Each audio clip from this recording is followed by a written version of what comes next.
Hello, this is Allison, your health coach, and I am going to practice my speech for tonight that I'm giving to my cancer group at my church. So this is all about nutrition and lifestyle tips to help you live a better life during and after cancer. So as most of you know or may not know, that I was diagnosed with a lymphoma when I was 20, so 1996. Did chemotherapy, radiation in the early part of 1997. And two big questions that I had after I was diagnosed was, why did I get this and what do I do now? So after I was, diagnosed and everything, I did ask, why did this happen to me? And I remember my doctor, no fault of his own, just said, nothing that I did caused this. That this cancer just happens. And so while part of that makes you feel okay, the other part made me not feel good at all, because it made me think that this cancer just happened, that my body just messed up. I was only 20, so what is that going to do to the rest of my life? Am I going to live 5 years? Is my body going to mess up again? So it just left me feeling very powerless, out of control, scared of my future, and what else is going to happen, right? And so over time, as I worked as a PA and just started to learn more about how our bodies work and nutrition and the importance of food and all these other things, I did learn that what we do and what we eat can make us well, or it can also contribute to being sick. I also learned a lot about gut health, which is kind of an emerging topic if you've heard of it, and how our gut health and gut microbiome plays a huge role in our immune system function, and if unhealthy, can even contribute to certain cancers. I really believe our bodies were designed to heal and not be sick. And so what was going on? As I've learned more, I've learned that it's felt that most cancers, about 80 to 85% of cancers, are not related to genetics at all, but are related to our lifestyle and our environment. Not to make anyone feel bad about getting cancer at all. This is meant to give you information and education and empowerment and take back control. So the good news is that we are in control. We can make those healthy choices every day to reduce our risk of cancer or a cancer recurrence. And when I learned all of this, it made me feel hopeful for the first time in a long time. I no longer felt stricken with fear of a cancer recurring or getting another cancer. I knew that I could do things differently. And so we know that being overweight is directly linked to increased cancer risk, and obesity is the number 2 cause of cancer, right behind smoking, which is kind of scary. We also know that chronic stress can contribute to cancer. The more adipose, which is fat tissue, that we have, the more estrogen our body makes, which can contribute to hormone-driven cancers. A lot of people actually gain weight after treatments, which can actually worsen survival of breast cancer specifically. And we know that healthy diet and lifestyle behaviors could prevent 40% of all cancers.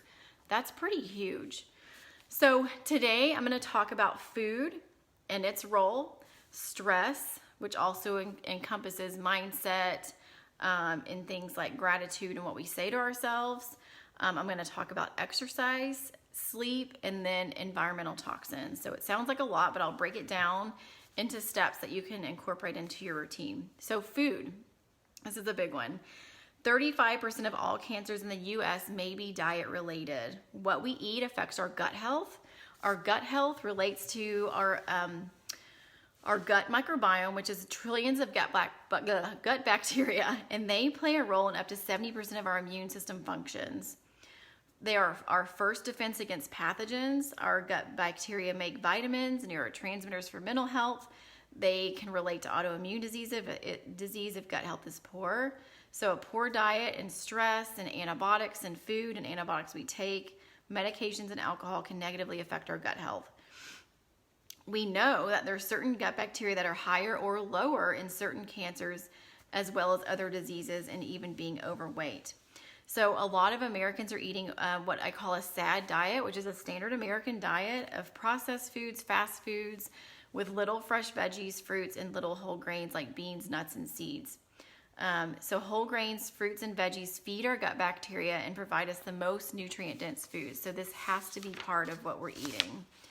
The American Institute for Cancer Research promotes a plant-based diet. So they recommend that 2/3 of your plate or more should be plants. Eating too much meat can contribute to certain cancers like colon and esophageal cancer. So we want to be mindful that we're eating lots and lots of veggies and fruits. So general guidelines when it comes to food is to reduce or avoid white and processed foods and sugars. Artificial sugars are even worse. So things like Splenda, aspartame, sweet and low, anything that says diet on it is suspect of having an artificial sugar in it. So avoid these. They contribute to weight gain, diabetes, and other illness. And that also can contribute to increased cancer risk.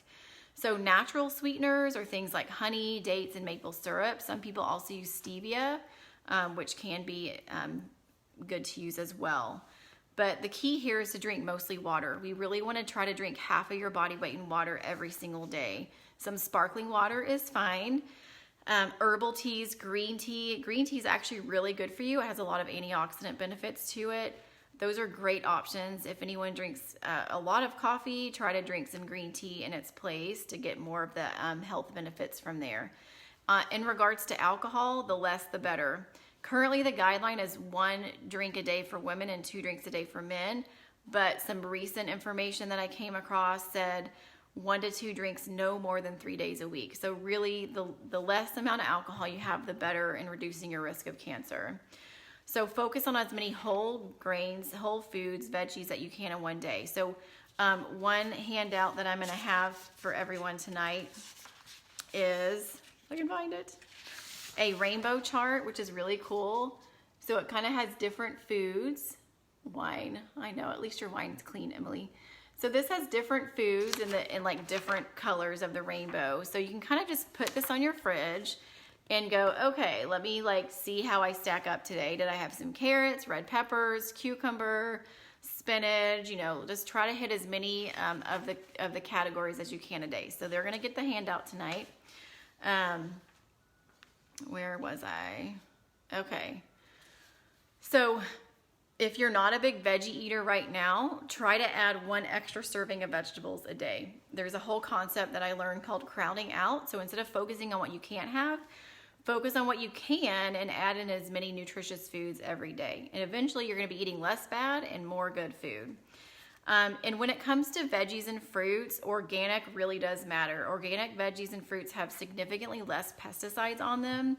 I have a nice chart from the Environmental Working Group, which is a good resource for all things non-toxic and healthy. And they have a good, they come out with one every year. It's a Clean 15 Dirty Dozen.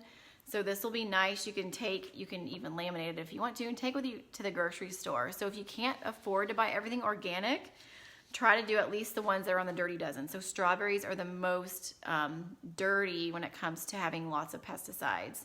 And they're really good for you, but you don't want to be eating a huge dose of pesticides with your fruit because, again, that is not good for you. And there's even been links to the common weed killer Roundup that's contributing to certain types of lymphomas and other cancers. So we want to avoid that as much as possible.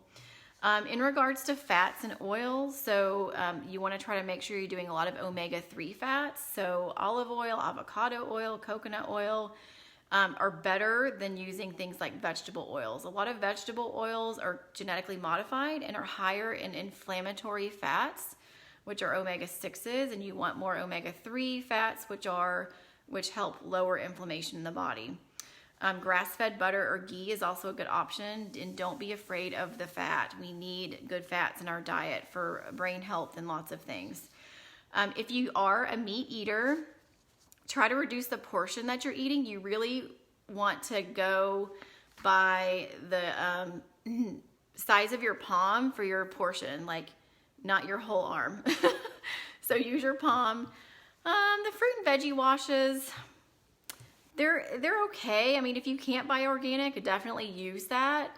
But since it's going to be grown in the soil where there's pesticides being used, sometimes you can't wash it all off. But if you absolutely cannot get an organic X, Y, and Z, then, you know, definitely, I mean, I have some of the veggie washes and stuff. So, so definitely use that if you can't get organic, because it will take some of it off. So it will reduce it some. So if you're eating the meat, you know, significantly lower your portion. Again, fill your plate with 2/3 veggies. And try to look for meats that are grass-fed, pasture-raised. Even local farms are going to probably have better options. There is a resource you can get, there's a lot of local farm deliveries now. There's a beef company out of Lubbock where he will deliver grass-fed beef, so that's higher in omega-3s as well. But a lot of the conventional animals that are just raised eating grain and stuck together, not roaming around eating grass, are given growth hormones and antibiotics to make them grow faster and make more milk. And those are affecting our hormones and can also contribute to increased cancer risk. So we want to try to avoid that as much as possible and try to look for quality beef. Same with chickens and same with eggs.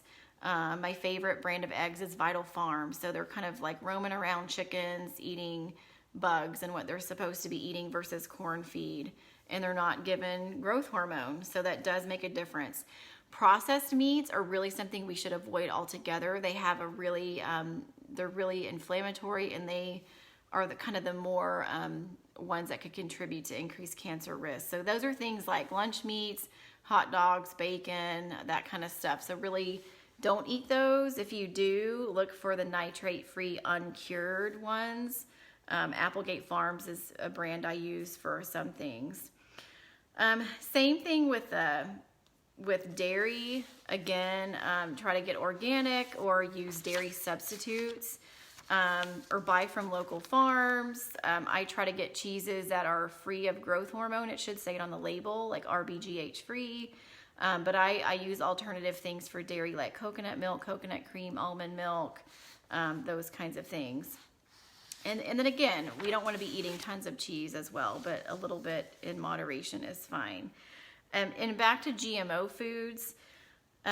These are genetically modified crops, and so these crops are meant to withstand high doses of pesticides. So it kills all the bugs, but not the plant.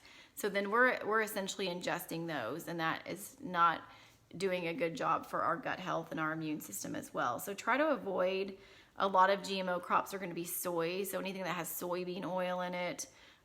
Usually corn on the cob is fine, but if there's a lot of corn end products, so just start to look at labels. There's a good resource I listed, which is the 100 Days of Real Food, that has a good topic about how to read labels.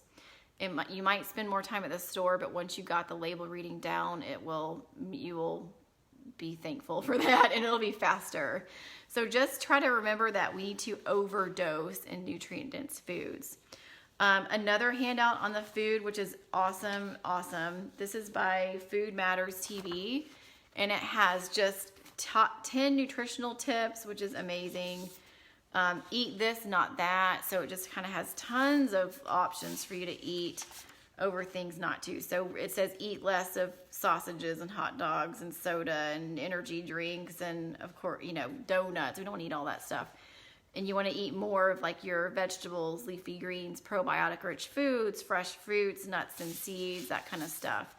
And this also gives you like healthy swaps. So instead of conventional milk, use full fat, organic full cream, coconut milk, almond milk.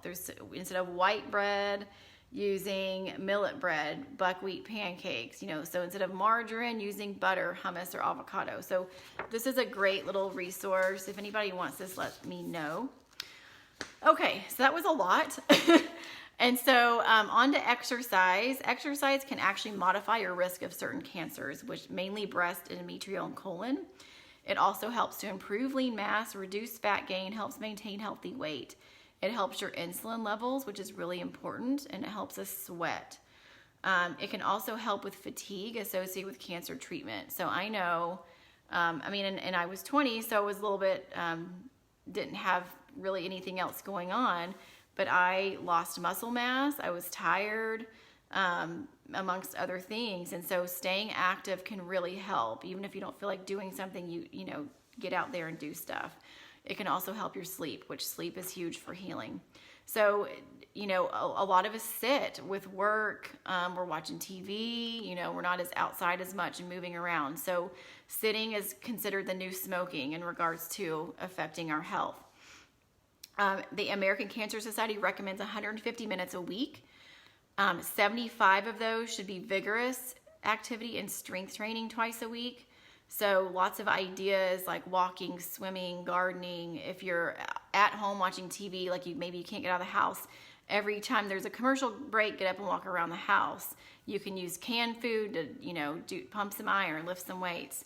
There's a good program at the YMCA called the Live Strong at the YMCA, which is like a 6-week post-cancer treatment that is beneficial. You know, some people try to just get 10,000 steps in a day, but they really want you to get around 5 hours of moderate activity every week, or 2.5 hours of intense activity. And vary it up, make it fun, have an accountability partner. If you don't have a gym membership, that's okay. There's lots of things that you can do outside, or even find some workout videos online. The next topic is a pretty big one. It's toxins. So we are exposed to lots of chemicals every single day. There's about 80,000 man-made chemicals.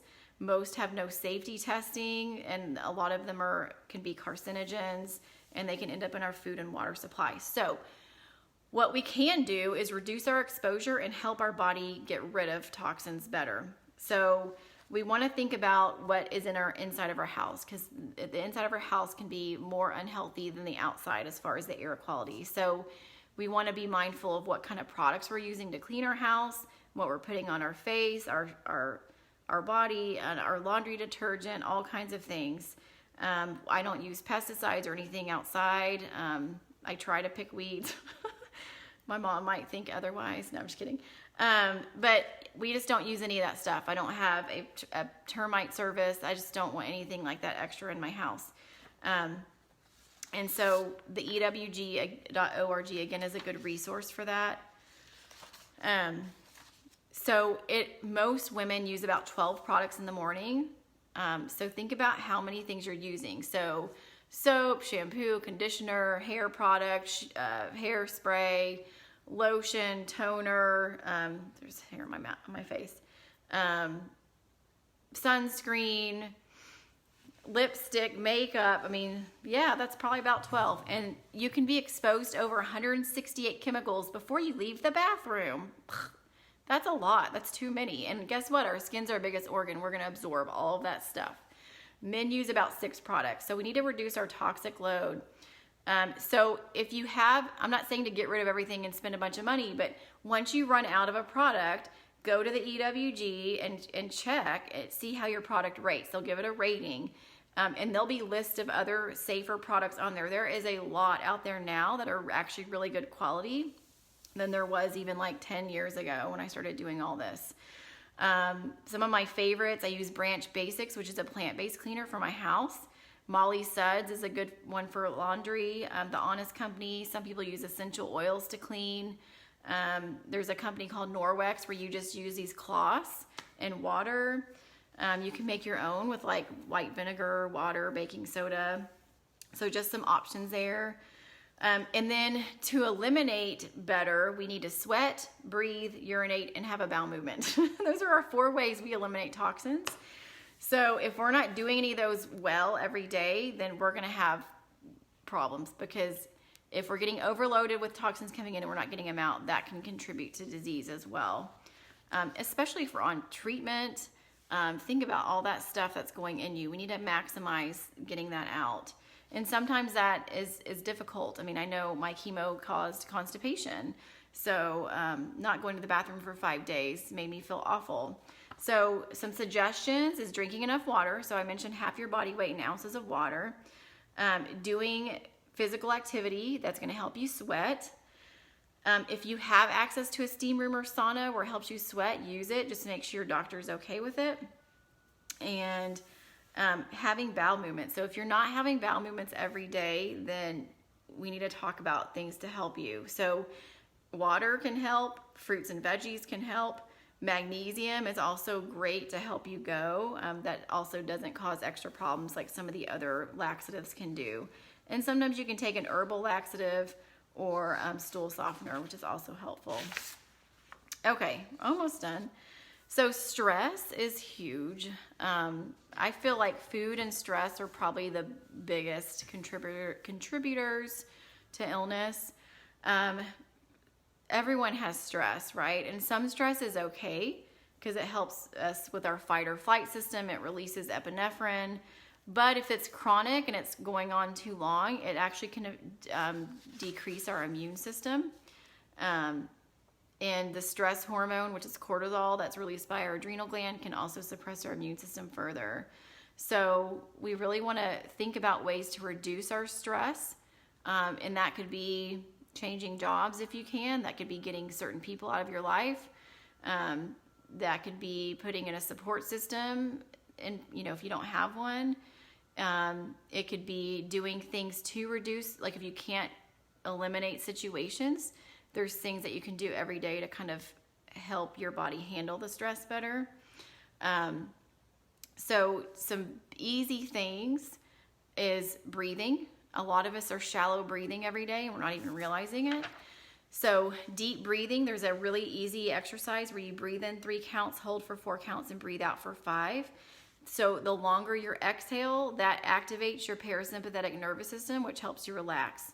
So you can do that 5 minutes 3 times a day. That's really simple. Get outside in nature. I get stressed out by all the construction and traffic and people. So getting outside, sometimes getting out of town on occasion, get some vitamin D with the sun, talk to a friend on the phone. Yes, I said that right. Talk to a friend. Yes. Dance, turn on some music and bust a move, laugh at yourself. But de-stress does not mean TV. It does not mean social media. Sometimes those cause more stress because have you seen the news? It's too stressful. Social media, it's kind of stressful. So that does not mean electronics. What you say to yourself is also really huge. I used to think this was kind of silly, but our thoughts are powerful and our body will believe what we think. So every morning, say 3 things to yourself that you want to have happen. Even if you don't think that they're true, say 3 good things about yourself.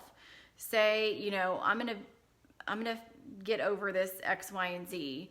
I'm gonna be healed from my cancer. I love myself. Some people might not love themselves. So say 3 things that are positive about yourself every day in the morning. Say them out loud. Try to catch yourself in negative thoughts. I still do it where I think, oh my goodness, coming here to speak. What are they going to think about me, right? At the end of the day, write down 3 things that you're grateful for. And it needs to be specific. Not just I'm grateful for my car, my house, and my kids or whatever. It needs to be specific. So that really can make a huge difference in healing, in how we feel, in our health. It's really important. And sleep is the last topic. So I think a lot of us are chronically not getting enough sleep for different reasons. We think we have so much to do or this and that, but if you are not getting enough sleep, you're not going to be efficient the next day. You're not going to be well the next day. You might make poor choices because you're tired and you didn't have time to prep or didn't do this and you just or you're stressed and you just want to eat X, Y, and Z and don't care. So try to get 7 to 8 hours a night. Sometimes we need more. Listen to your body. You heal and recover when you're sleeping. So it's huge. There's actually a connection between shift workers with increased cancer risk. So just some tips. I do have a sleep tip handout. It has a lot of tips on there, but some general guidelines are keeping a bedtime routine. So going to bed, getting up at the same time every day, keeping your room dark and cold, no electronics in your room. Start having a wind down routine where you're turning lights off, shutting off social media or electronics 90 minutes before bed. So different things like that. You can always, if your mind's going, write down things in a journal. There's other tips on this handout as well. But a lot of times if we look at our sleep habits, we can focus there before taking a medication because some of those medications are not good for you and are not allowing you to get quality sleep. So that's a lot, and you have all these resources in my handout, and I just want to end with a poem, because I think a lot of us give cancer too much power, and we shouldn't. We shouldn't do that. We have the power. We're in control. It's something that we can recover from. So what cancer cannot do is the title of the poem. Cancer is so limited. It cannot cripple love. It cannot shatter hope. It cannot corrode faith. It cannot destroy peace. It cannot kill friendship. It cannot suppress memories. It cannot silence courage. It cannot invade the soul. It cannot steal eternal life. It cannot conquer the spirit. Okay. Hopefully I don't get teary tonight, because I don't want to do that. So thank you for listening. This was a practice. I have my official talk tonight, and my webinar on Friday did not record. So I wanted to have an actual recording. So that is what I'm covering tonight. If anyone who's watched at any point wants any of my resources, handouts. Also, I'm bringing these books with me that kind of go over some of these things. Mindset, what to say when you talk to yourself, how to make disease disappear, Chris beat cancer, eat to beat disease. These are all amazing books. By most of them are by doctors. The Chris beat cancer is not, but he does a ton of research. So all of his stuff is very, very heavily research based. And he's got a personal story, which I love. So these have all been, I'm still reading Eat to Beat Disease because it's huge, but this is amazing. If you're very sciencey and maybe don't believe some of these things that I've talked about or talk about, this is going to blow your mind. So please get this, because your knowledge is going to help people as well. Not just me. I can't do it by myself. So if you want any more information, please ask me and I will be happy to pass it along. Thank you.